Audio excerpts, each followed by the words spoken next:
2011년 3월 10일, 일본은 가장 강력한 지진에 휘말렸고, 이로 인해 대규모 쓰나미가 발생하여 광범위한 파괴를 초래하고 거의 2만 명의 소중한 생명을 앗아갔습니다. 첨단 기술에도 불구하고 일본의 방어는 그 파도에 압도당했습니다.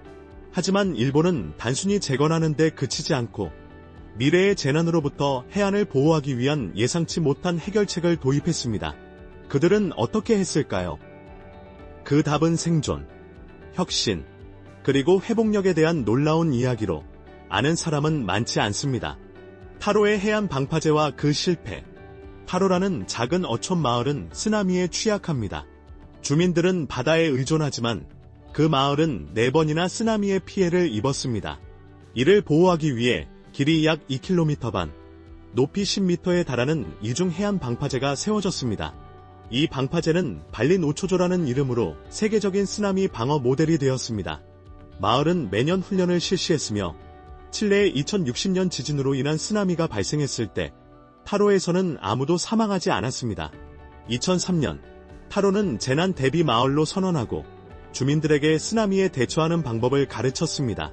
하지만 2011년 높이 12m에서 15m에 달하는 거대한 쓰나미가 방파제의 일부를 파괴하여 181명의 목숨을 잃게 만들었습니다.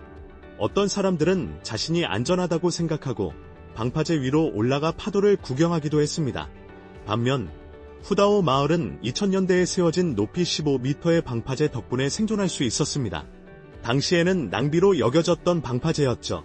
그러나 카미시시의 가장 큰 방파제를 포함한 대부분의 방파제는 효과가 없었습니다.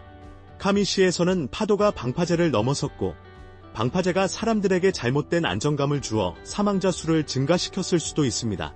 만약 타로와 같은 해안 마을에 살고 있다면 방파제를 믿고 보호받겠습니까? 아니면 대피 계획을 준비해 두겠습니까? 댓글로 이야기해주세요. 하지만 방파제와 철저한 대비 훈련을 갖춘 모델 마을인 타로조차 쓰나미를 견딜 수 없었다면 일본은 사람들을 보호하기 위해 다음에 무엇을 할 수 있을까요? 12. 방파제가 생명을 구할 수는 있지만 쓰나미가 예상되는 크기와 강도를 초과하지 않을 때만 가능합니다. 다음 쓰나미가 얼마나 강할지 알 수 없기 때문에 누구도 완전히 안전할 수는 없습니다. 하지만 다른 방법이 있을까요? 재난 이후 도시는 특별한 방식으로 재건됩니다. 많은 지역이 더 내륙으로 이동하거나 높이 세워져 미래의 홍수를 방지하고 있습니다. 미야기현의 오나가와와 같은 곳에서는 인공고원 위에 새로운 건물이 세워지고 있습니다. 이러한 고지대는 홍수 동안 안전한 섬으로 기능하도록 설계되었습니다. 위험에 처한 지방자치단체의 약 40%가 이미 이주했거나 학교와 병원과 같은 건물을 해안에서 멀리 또는 더 높은 곳으로 옮기는 계획을 세우고 있습니다. 2011년 동북 일본 대지진 이후 많은 정부 건물이 침수되어 재난 대응 허브로서 기능하지 못했으며 안전한 장소의 필요성을 강조했습니다. 내륙으로 이동하고 도시를 높이는 것은 논리적인 대응처럼 보이지만 건물 자체를 자연의 격렬함에 저항하도록 만드는 방법이 있을까요? 일본의 엔지니어들은 답을 찾았습니다. 내진 건물. 연방정부는 고위험 지역에서 건물을 이전할 것을 권장했으며 일본은 F-15J 전투기를 2024년 4월의 쓰나미 위협으로 인해 높은 곳으로 이동하는 등 자주 높은 곳으로 물건을 이동합니다.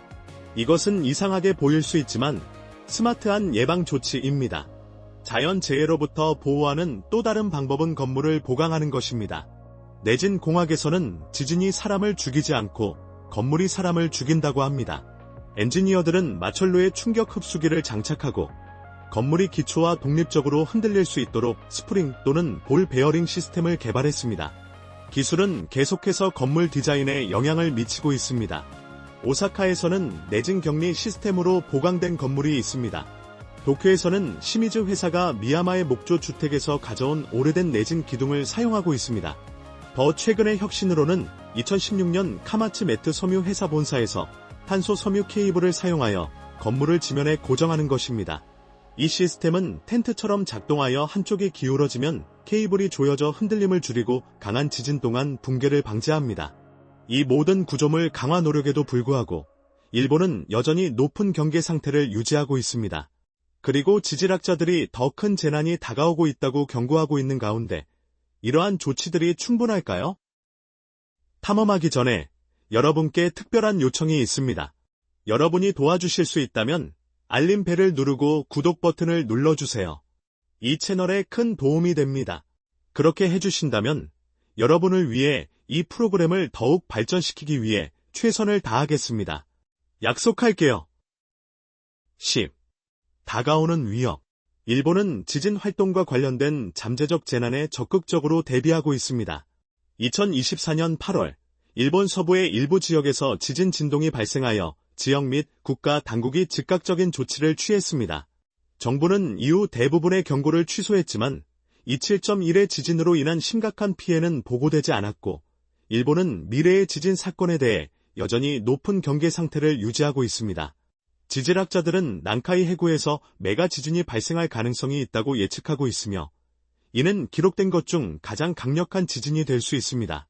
타이밍에 대한 불확실성이 있지만 전문가들은 메가 지진이 수십 년 내에 발생할 수 있다고 제안합니다. 난카이 해구는 섭입대 지역으로 여기에서 지각판이 충돌하며 430마일에 걸쳐 있습니다. 섭입대에서는 강한 지진이 흔하게 발생하며 2060년의 대칠레 지진과 2004년 인도양 지진과 같은 역사적 사건들이 유사한 지역에서 발생했습니다. 난카이 해구에서 마지막으로 발생한 주요 지진은 2044년과 2046년으로 둘 다 규모 8.1이었으며 일본에 큰 파괴를 초래했습니다. 이러한 간격을 바탕으로 연구에 따르면 향후 30년 이내에 난카이 해구에서 중대한 지진이 발생할 확률은 70에서 80%입니다. 이 정보는 잘 알려져 있지만 2011년 쓰나미 이후에 세워진 일부 지역은 여전히 홍수 위험 지역에 위치해 있어 지속적인 대비와 안전 노력이 필요합니다. 난카이 해구에서 메가 지진이 다가오고 있는 가운데 일본은 더 강력한 방어가 필요하다고 결심했습니다. 그들의 해결책은 해안선을 따라 몇 마일에 걸쳐 세워진 거대한 벽입니다. 대일본 방파제. 일본은 아오모리에서 후쿠시마현까지 246마일에 걸쳐 대일본 방파제를 건설하고 있습니다. 가장 높은 지점에서 이 방파제는 51피트에 달하며 약 120억 원의 비용이 소요될 것으로 예상됩니다. 이 벽은 미래의 쓰나미로부터 보호하도록 설계되었으며 2011년 재난으로 영향을 받은 지역사회를 기념하는 역할도 합니다. 이 방파제는 이전의 방파제보다 크고 강력하며 더 넓은 기초와 보강된 내부벽으로 더 강한 파도를 견디고 붕괴를 방지하도록 설계되었습니다. 이는 이전의 방어물보다 높으며 그 높이는 겨우 2에서 4m에 불과했습니다. 설계는 메가 지진에 맞게 조정되었으며 대피 계획과 경고 시스템도 개선되었습니다. 일반 방파제와 달리 대일본 방파제는 레벨 2 쓰나미를 위해 만들어졌습니다. 이는 덜 자주 발생하지만 훨씬 더 큽니다. 목표는 이러한 파도가 도착하는 시간을 지연시켜 사람들이 탈출할 수 있는 추가 시간을 주는 것입니다. 이는 2011년 사건 동안 생명을 구했을 수 있습니다. 거대한 방파제는 궁극적인 안전장치처럼 들리지만 모든 사람이 확신하는 것은 아닙니다. 이 거대한 장벽이 더 많은 해를 끼칠 수 있을까요? 8. 대일본 방파제에 대한 대중의 엇갈린 반응. 방파제를 세우는 것 외에는 쓰나미로부터 보호할 수 있는 방법이 많지 않습니다. 취약한 해안선을 둘러싼 높은 벽은 도움이 될 수 있지만 모든 사람에게 인기가 있는 것은 아닙니다. 대부분의 해안 주민들은 방파제를 지지하지만 일부는 그것이 세대에 걸쳐 그들의 정체성과 생계의 중심이었던 바다와의 연결을 단절할 것이라고 우려합니다. 물론 그들은 방파제가 쓰나미 발생 시 자신들을 보호하기 위한 것이라는 것을 이해하지만 바다와의 연결이 영향을 받을까 걱정하는 이들도 있습니다. 해안 마을의 사람들은 바다에서 생계를 꾸려왔을 뿐만 아니라 그 안에서 정체성을 찾았습니다. 그들은 창문에서 바다를 보는 것에 익숙하며 그것 없이는 불안전하다고 느낍니다. 어떤 경우에는 방벽의 높이가 4층에 달해 시야를 차단하고 사람들을 고립시키는 느낌을 줍니다.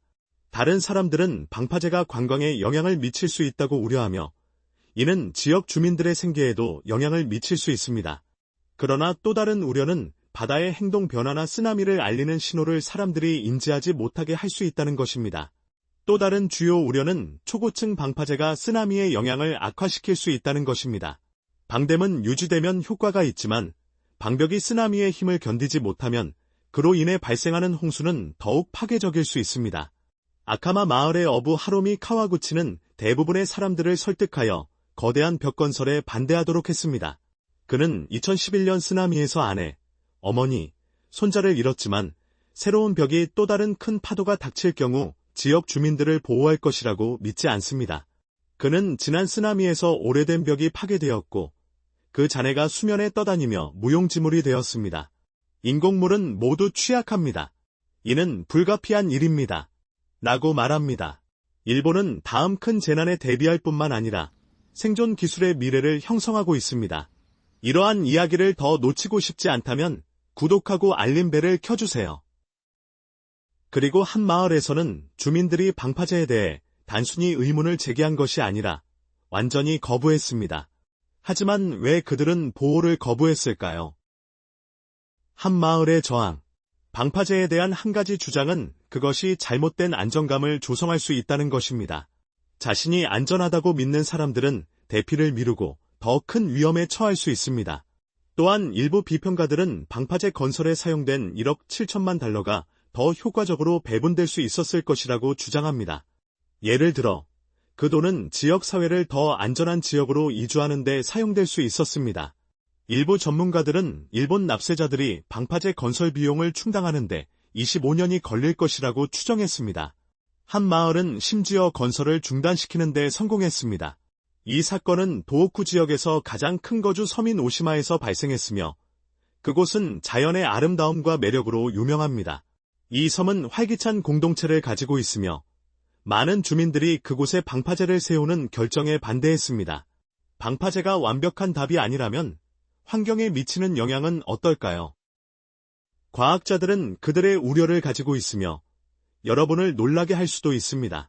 생태적 및 환경적 비용. 섬 주민들은 쓰나미로부터 보호하기 위한 대일본 방파제에 대해 대부분 회의적이었습니다. 그들은 원래 한 해변에 제한된 높이 12m의 방파제 계획을 수정하도록 현 지방 정부를 설득하고 이웃 해변에는 장벽 대신 나무 산책로를 선택했습니다. 결국 방파제가 세워졌지만 높이는 줄어들고 지역의 선호에 맞춰 조정되었습니다. 해안 인구의 관점은 명확합니다. 그러나 생태학자들은 이 거대한 벽에 대해 어떻게 생각할까요? 의견은 엇갈립니다. 일부 전문가들은 이 벽이 바다와 해변 간의 자연 상호작용을 변화시켜 해안 환경에 영향을 미칠 수 있다고 우려합니다. 이는 퇴적물 이동, 해안 침식, 수조 흐름 및 영양소 흐름에 영향을 미칠 수 있으며 이는 생물 다양성에 영향을 미칠 수 있습니다. 게다가 해변을 방문하는 야행성 동물들이 행동 변화에 영향을 받을 수 있습니다. 시간이 지남에 따라 이러한 환경 변화는 특정 종에게 도전 과제가 될 수 있습니다. 그렇다면 고정된 방벽이 문제를 일으킨다면 더 스마트하고 유연한 해결책이 있을까요? 일본의 엔지니어들은 그렇게 생각하고 있으며 모든 것을 변화시킬 수 있는 발명을 고안했습니다. 이동 가능한 방파제. 이동 가능한 방파제로 일본은 쓰나미로부터 자신을 보호하기 위해 많은 노력을 기울이고 있습니다. 여기 또 다른 독특한 발명이 있습니다. 이동 가능한 방파제입니다. 이 시스템은 항구 입구에 배치된 문으로 구성되어 있으며 항구가 활성화되지 않은 기간, 예를 들어 밤이나 공휴일에는 닫힙니다. 문이 열리면 항구 내부와 외부의 수위 차이가 전기를 생성하는 데 도움을 줍니다. 이 에너지는 저장되어 미래의 문 작동에 사용됩니다. 전반적으로 다기능적인 멋진 것입니다. 도쿄 공업대학의 연구자들이 이러한 방파제 아이디어를 고안했으며 이 프로젝트는 난카이 해구를 따라 발생하는 쓰나미에 취약한 지역에서 특히 유망할 것입니다. 또한 이 시스템은 여분의 에너지를 생성하여 정전 및 전력 고장 시 항구에 비상 전력을 제공할 수 있습니다. 이는 자연재해 발생 시 자주 발생하는 일입니다.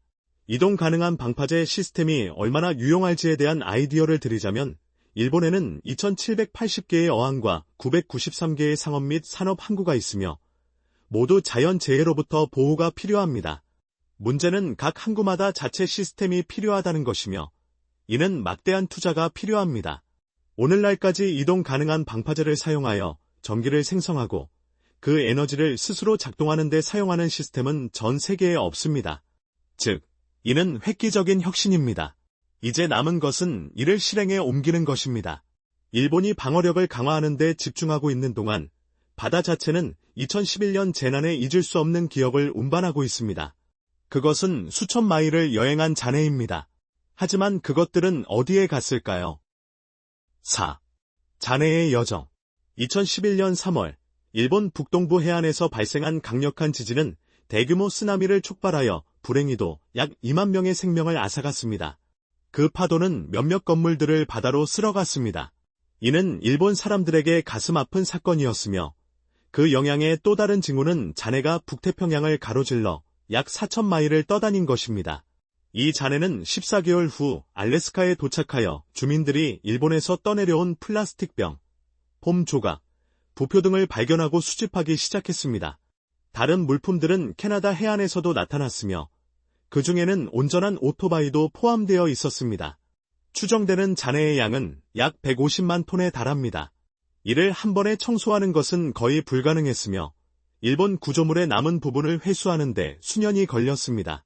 태평양의 잔해 속에서는 냉장고에서 건축 자재, 심지어 축구공까지 다양한 물건들이 발견되었습니다. 일본의 쓰나미 방어가 인상적이라고 생각하신다면 그들이 다음에 작업하고 있는 것을 기다려보세요. 최첨단 재난 해결책을 보는 것을 좋아하신다면 좋아요 버튼을 눌러주세요. 파괴 속에서 하나의 외로운 생존자가 우뚝 서 있었습니다. 모든 역경을 이겨낸 나무. 이 소나무가 왜 강력한 회복력의 상징이 되었을까요? 기적의 소나무. 2011년 3월 10일, 자연재해가 리쿠젠타카타 시를 강타했습니다. 다른 많은 곳과 마찬가지로 이 지역은 최고 43피트에 이르는 강력한 파도의 영향을 받았습니다. 그 결과 상당한 피해가 발생하고 많은 생명이 잃었습니다. 시내 중심에 있는 몇몇 건물만이 남아 있었습니다. 파괴 속에서 기적의 소나무라 불리는 하나의 독특한 나무가 회복력 있게 서 있었습니다. 시의 시장에 따르면 이 소나무는 힘과 회복의 상징이 되었습니다.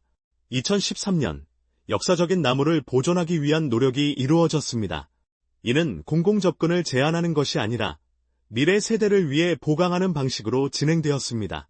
이 250년 된 나무의 줄기 안에는 금속 프레임이 삽입되었고 인조 가지와 잎이 합성 수지로 만들어졌습니다. 프로젝트 비용에 대한 온라인 논의가 일어났을 때 일본과 해외의 후원자들로부터 기부금을 통해 자금을 조달하기로 결정했습니다. 목표 모금액인 1억 5천만 엔, 거의 100만 달러에 해당하는 금액이 성공적으로 달성되었습니다. 이 복원과 함께 역사적인 나무를 중심으로 재난 예방 공원이 계획되고 있습니다.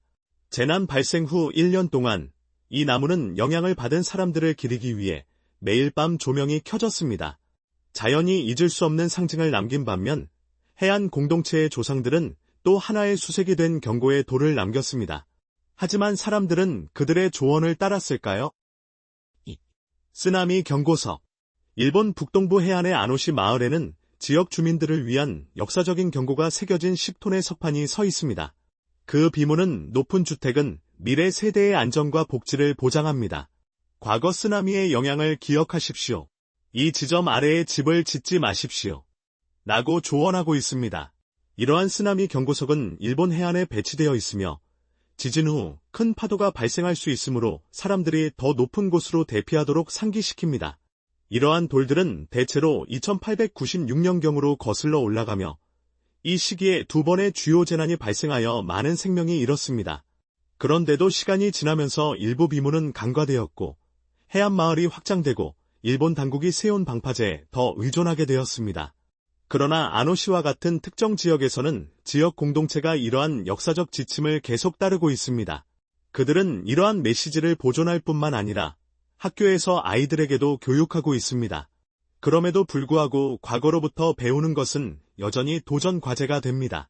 예를 들어 일본에서는 2011년 쓰나미 발생 후 4년이 지나도 약 23만 명이 여전히 해안 지역에 거주하고 있었습니다. 쓰나미 경고석은 수세기 동안 존재해왔습니다.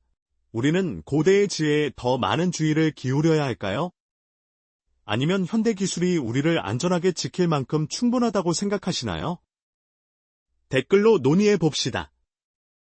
과거로부터 배우는 것은 한 가지이고 미래를 위해 적응하는 것은 또 다른 것입니다. 일본은 생명을 구하기 위해 엘리베이터와 같은 작은 것조차 재설계하고 있습니다. 이상하게 들리나요? 그 이유는 이렇습니다. 생명을 구할 수 있는 엘리베이터 디자인. 화장실이 있는 엘리베이터. 엘리베이터를 생각할 때 무엇이 떠오르나요? 저는 그것을 층 사이를 빠르게 이동하는 수단으로 생각하며 약간의 폐쇄 공포증을 느낍니다. 그러나 일본 정부가 그들의 계획을 실현한다면 엘리베이터에 대한 여러분의 생각이 바뀔 수 있습니다. 일본 인프라부는 엘리베이터에 화장실과 식수원을 추가하는 것을 검토하고 있습니다. 이러한 변화는 엘리베이터의 기능성을 크게 향상시켜 비상 상황에서 승객에게 더 많은 편안함과 안전을 제공할 수 있습니다. 이는 특히 높은 건물에 대한 제한일 뿐만 아니라 다층 건물의 표준이 될 수 있습니다. 이는 특히 지진 활동이 높은 국가에서 중요하며 모든 세부 사항의 안전과 편의를 위해 중요합니다. 여러분은 바쁜 직장인들이 집에서 시간을 낭비하지 않고 엘리베이터에서 필수 작업을 처리할 수 있도록 만들기 위한 것이라고 생각할 수 있습니다. 그러나 실제 이유는 일본의 지속적인 지진과 관련이 있습니다. 재난 발생 시 사람들은 종종 몇 시간 또는 며칠 동안 구조를 기다려야 하기 때문입니다. 하지만 만약 제가 집에 그런 엘리베이터가 있다면 저는 1시간을 더 자고 그곳에서 일상적인 작업을 처리할 것입니다. 샤워기도 추가하고 커피 머신도 있어야겠네요. 오늘의 영상이 흥미로웠다면 주저하지 말고 좋아요 버튼을 눌러주시고 제 채널을 구독해주세요. 여러분의 지원은 저희에게 매우 중요합니다. 화면에 나타나는 다음 영상을 꼭 확인해주세요. 여러분이 사랑할 만한 콘텐츠를 제공합니다. 다음에 탐험하고 싶은 나라에 대한 댓글도 남겨주세요. 시청해주셔서 감사합니다. 최신 영상에서 뵙겠습니다.